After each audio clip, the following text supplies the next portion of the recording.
लगभग 31 साल के शक्ति सैनी अब इस दुनिया में नहीं है। उनकी एक तस्वीर परिवार के पास है।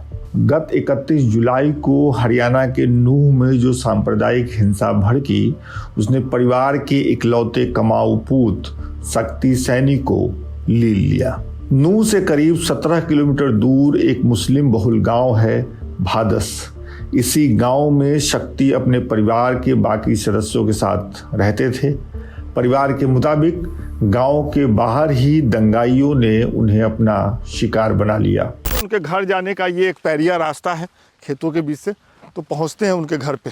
मृतक सैनी के घर पहुंचे तो 2 कमरे वाले घर के एक हिस्से में रोती बिलखती महिलाएं और बच्चे दिखे। घर के बाहर एक उदास चूल्हा, पीपल के पेड़ से बंधे कुछ मवेशी और दुखी भाई बंधु मिले।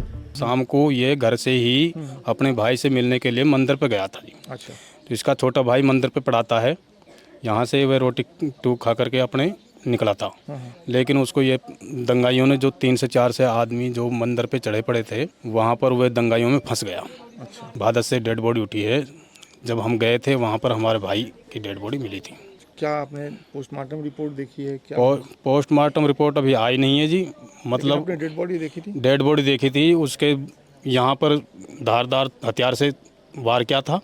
हाथ पैरों में भी चोट हैं, पाँव में भी शायद मेरे ख्याल में टूटा है, या शायद कंधों में भी रिगड़ है। वह तो मारा था जी, बहुत बेरहमी से मारा था जी। जब हम परिवार से बात करके वहाँ के हालात देख के निकलने लगे तो इसी परिवार के कुछ और लोगों ने बात करने की इच्छा जाहिर की। दुख के साथ गुस्से से भरे इन लोगों ने हमसे जो कहा, उससे इनकी परेशानी और सरकार व्यवस्था पर इनके भरोसे को समझा जा सकता है। पहले 1992 में एक बार ये मंदिर को क्षतिग्रस्त कर दिया गया था जी।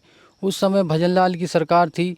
कुछ हमें अपने बचाव 92 में आप कह रहे हैं, माफ कीजिए, अयोध्या में जो मस्जिद वाला कांड हुआ था उस समय? हाँ जी। अच्छा, उसके बाद की बात आप बताएं। हाँ जी, उस समय में भजनलाल की सरकार थी। उन्होंने हमारी रक्षा के लिए जी आर्म लाइसेंस दिए थे जी।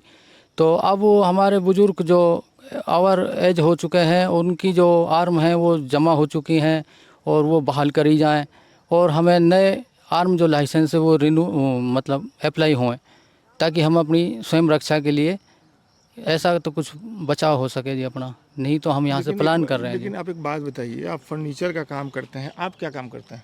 मैं राजमिस्त्री। राजमिस्त्री। आप क्या करते हैं? ऑटो का काम करता हूँ। ऑटो का काम करता है। अब देखिए, राजमिस्त्री का काम करते हैं, फर्नीचर का काम करते हैं, ऑटो का काम करते हैं, और आप लाइसेंस मांग रहे हैं। सरकार है ना, हरियाणा सरकार है। नहीं, जो हमारे पुराने हैं वही बहाल कर दिए जाए जी। उनके लिए हमारे पास में कुछ वो जमा है जी, काफ़ी लाइसेंस है। क्या कह रहे हैं आप? मैं ये कह रहा हूँ जी, जो 14 घंटे बाद में आर्मी आ रही है। दंगा हुआ था 31 तारीख को, 11 बजे से चालू हुआ। आर्मी आई थी यहाँ पे रात के 2 बजे जी।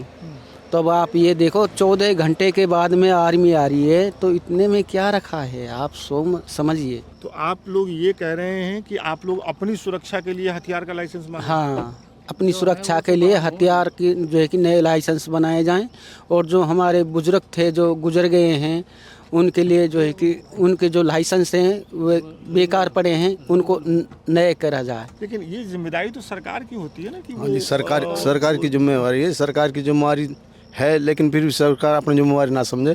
खट्टर साहब ने ये कहा है भाई, हर एक आदमी को हम सिक्योरिटी नहीं दे सकते।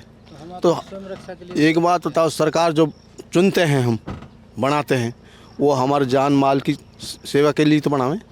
ये तो ना हमारे पे मतलब नाजायज मतलब वो हो आदमी को मारने के लिए। आम दिनों में तो आपका भी काम मुसलमानों से ही चलता होगा। हाँ। उन्हीं के खेत में आप काम करते हो। हाँ, उन्हीं के घरों में काम करते हैं। चलता होगा, उनका हमसे चलता, हमारा उनसे चलता है। लेकिन जो बाहर से दंगाई आते हैं, उनको कौन रोकेगा? सरकार तो रोक नहीं पाएगी। गांव के लोगों ने नहीं रोका? गांव के लोगों ने रोका है ना, तभी तो हम यहाँ जीवित खड़े हैं। तो गांव के लोग भी कहाँ तक रोकेंगे? गांव में भी हर प्रकार के लोग होते हैं, हर बिरादरी में अच्छे भी होते हैं, बुरे भी होते हैं। नहीं समझे? मैं समझ गया आपकी बात। सैनी की मौत का दर्द और उनके भाइयों की नाराजगी को समेटे हुए जब हम गांव से बाहर निकले तो इसी गांव के रहने वाले मोहम्मद मोबिन मिल गए। जो ये मंदिर पे 2 बार चढ़ाई हुई ही, ये दोनों बार हमारे गांव का सरपंच ने रोकी। उस दिन 31 हाँ तारीख उस दिन ही चढ़ाई करने वाले लोग कौन थे? वो बाहर के थे। 250-300 आदमी है, गाड़ी में भर के आया 12 टेरी गाड़ी फुल भर के आई थी, हथियारे से लैस थी वो। तो फिर हमारे जो गांव का सरपंच है वो आया और उसने फिर फ़ोन किया गांव में 10-20-50 छोरेट बुलाया और मंदिर में से ही लाठी ली ही, गांव कान के मारे सरपंच ने मंदिर में से लाठी ली ही और फिर वहाँ खड़ा हो गए पूरा गांव। अब भाई मंदिर के कोई हाथ नहीं लगाएगा। सरपंच का क्या नाम है? शौकत। अच्छा, शौकत ने फुल मदद की और ऐसी कोई बात नहीं है हमारे गांव में, कोई ऐसी कोई परेशानी फ़िलहाल भी ना है। अभी वही भाईचारा है हमारे यहाँ पे। और ये जो मरा है इसकी भाई बेहतर जाने उस दिन कैसे मौत हुई कैसे ना हुई, हम कुछ ना कह सका इसके बारे में।